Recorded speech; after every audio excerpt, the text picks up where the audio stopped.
Assalamu alaikum. My name is Tahir Hussain and today I am going to discuss the dust collection system, how to design the dust collection system for the industry. How large of a dust collection system do you need? How do you determine that size? What velocity you have to keep? How much vacuum pressure, static pressure do you need in the system fan? How much CFM do you need? These are just some of the questions that may arise when working with dust collection system or your facility. When designing a new system plant, engineers need to decide how large of a system they require before they begin getting quotation from vendors.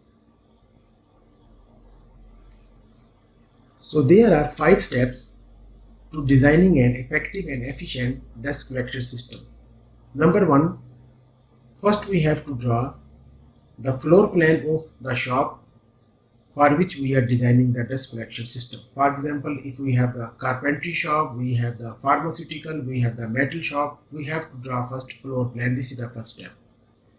The second step, we have to find the velocity in the duct. The third step, we have to find the diameter and CFM of each branch. The fourth step, we have to find the diameter and CFM of main duct. And the fifth step, which is the last step, we have to find the static pressure inside the duct. There are some important tips to remember. Machine with the biggest CFM, which have the more vacuum CFM, should be placed nearest to the dust collector. The shorter the run, the better. Less resistance to airflow. The final duct run entry into the dust collector should be straight pipe. For example, if I have the main pipe 8-inch dia and it is going to connect with the dust collection system, so 8-inch diameter, I will multiply the 3 times diameter of the straight pipe. So 8-inch multiplied by 3, 24-inch. So my final pipe, main pipe, should be 24-inch, which is going to connect with the dust collection system. One hanger is required for every 10 feet of main duct and at least one or each 10 feet branch or less. The flexible pipe which we are going to use to vacuum the dust from the machine room, from the machine, it has the more resistance, more static pressure. Flexible hose has approximately 3 times the resistance to airflow than straight pipe. Now we will discuss a small example of a fume collection system. If you see, this is my branch duct. This is the main duct, this is the branch duct, this branch duct, this is also the branch duct, this is also the branch duct, and this is the dust collection system. So, as we discussed in last slides, that there is a 5 steps when we are going to design the dust collection system. So our first step was we have to draw the floor plan. So this is my floor plan, and these are the machine from where we are collecting the dust. My second step, we have to find the velocity in the branch duct and the main duct. If the industry is metal working, our workshop is like a metal industry. So in the branch duct, we have to keep the velocity 4,500 feet per minute, and in the main duct, we have to keep the velocity 4,000 feet per minute.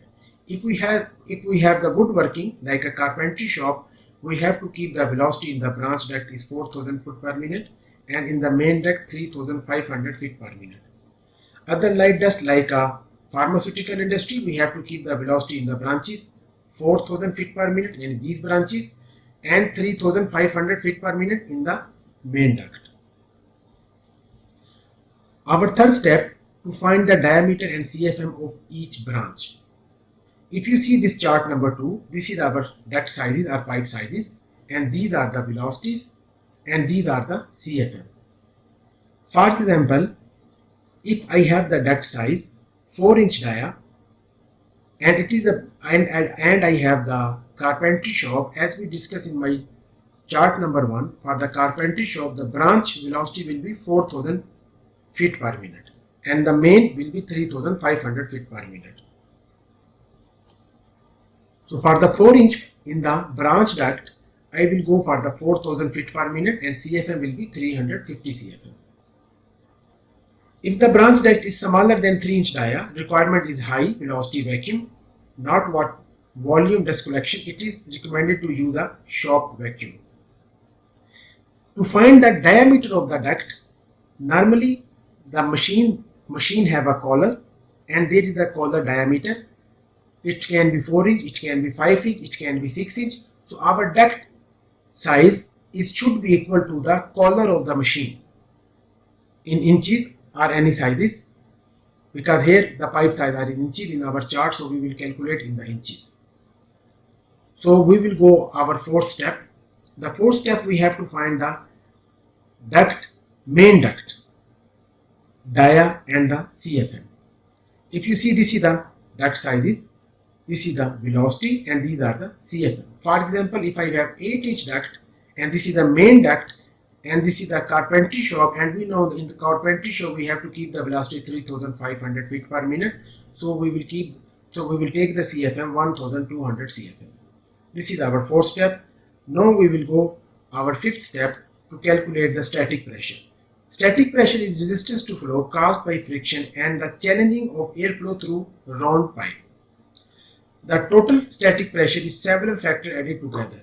They are entry loss, dirty filter loss, static pressure of the worst branch duct, static pressure of the main duct, static pressure of the volume damper, and static pressure of the backdraft damper. There are more complicated ways to figure the entry loss of your system. Generally, it is usually equal a loss of 1 inch water gauge. If your system have a filter, add 2 inch of water gauge. If you do not have the filter, add 0. So these are the duct sizes, and these are the velocity, and these are our elbows, and this is the equivalent length, and these are the static pressures. So these are the 5 steps which we are going to implement in the small practical example. We will take one example of the carpentry shop, how to design our dust collection system for our carpentry shop. So this is one of the example of the carpentry shop.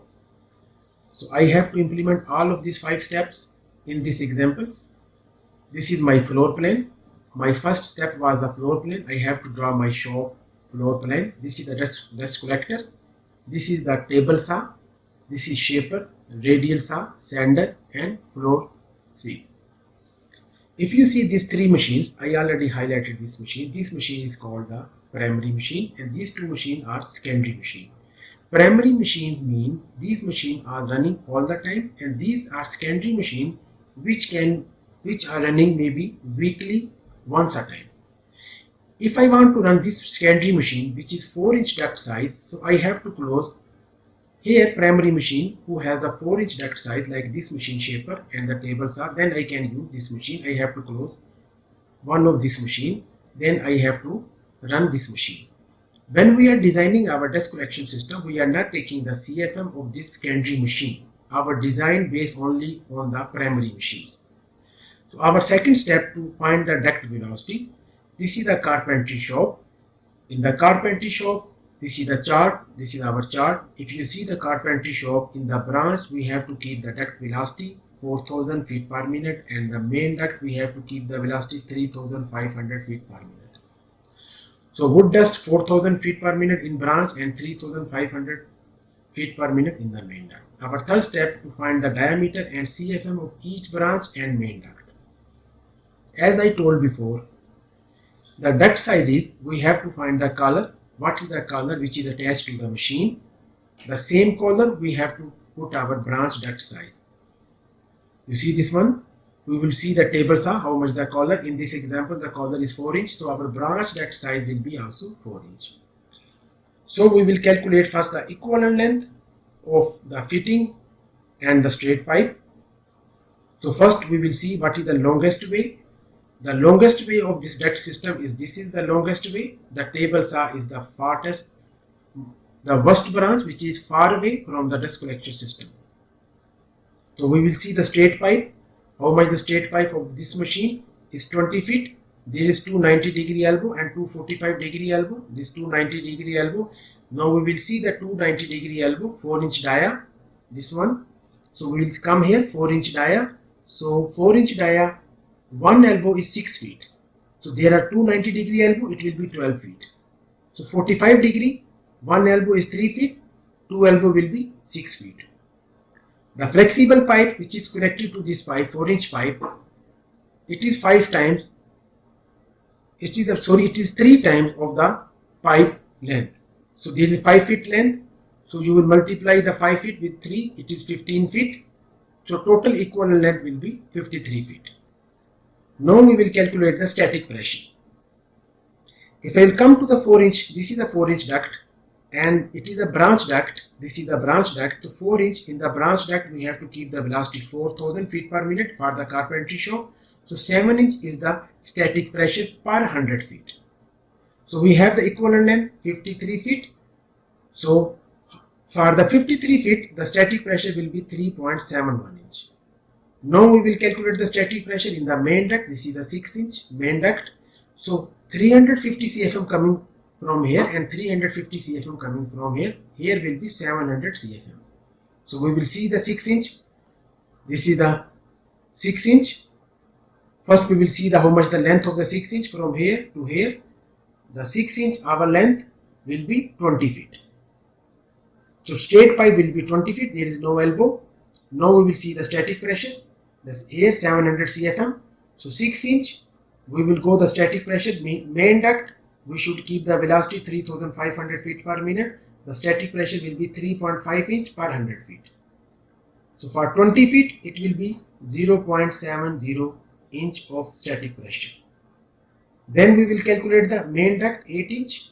This is from here to here. The equivalent length of the 8-inch duct is 25 feet. There are 2 elbow. We will come to the 8-inch. 2 elbow, 1 elbow is 15 feet, 2 elbow will be 30 feet, total equivalent length will be 55 feet. Here our CFM 350 from here, 350 from here, 550 from here, here will be 550 if you see this 5-inch. So branch duct velocity this one, so CFM will be 550. So at 8-inch main duct the CFM total CFM will be 1250. So 8-inch, for the 8-inch, our equivalent length is 55 feet and 8-inch, the static pressure for this velocity will be 2.4 for the per 100 feet. Now we have the 55 feet equivalent length. For the 55 feet, it will be 1.3 inch. So our all the static pressure is calculated. Now we have to add all the static pressure. The first will be 1 inch which we have already disposed for the entry loads, 2 inch for the filter, 3.7 inch for the worst branch which is for the table saw. This is the worst branch for our dust collection system. It is the 3.7 inch. Then 0.70 for the 6-inch main duct. This is 0.70. Then 1.3 inch for the 8-inch main duct. This is 1.3 inch. The total static pressure will be 8.